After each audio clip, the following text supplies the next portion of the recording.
ময়দা মাখছি আর মামামকে বলেছি কি আমাকে একটা থালা এনে দিতে। প্রথমে নিয়ে এসছে একটা ছোট্ট বাটি, তারপর নিয়ে এসছে ফুটো ফুটো হওয়া সেই গামলা, এরপরে নিয়ে এসছে হাঁড়ি। বলছে এটা তো বড়, এটাতে রাখা যাবে। তোমাকে তো আমি বললাম থালা বা গামলা নিয়ে আসতে, তুমি কি নিয়ে আসছো? তুমি তো চেনো না বাবা, ভাতের থালা না, এটাকে হাঁড়ি বলে। তুমি একটা আমাকে থালা এনে দাও।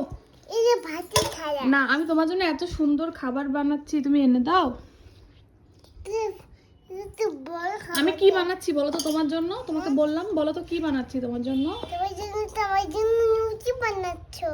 কড়াইশুঁটি, কচুরি, আলুর দম। বাবা খেতে চেয়েছে তো। তুমি একটু দাও না। তুমি আমায় একটা থালা এনে দেবে? তুমি আমাকে একটু সিধে দাও এখানে। দেবো, কিন্তু হাঁড়িতে নয় বাবা। যাও হাঁড়িটা রেখে এসো। ভাবো কাণ্ড। একটু দাও না আমাকে শিখিয়ে। তুমি দুধটা ফিনিশ করেছো? এই যে এখনো রয়েছে অতটা দুধ। ডাইপারটাকেও ডাস্টবিনে ফেলে আসোনি। ডাইপারটা তুমি আগে দাও।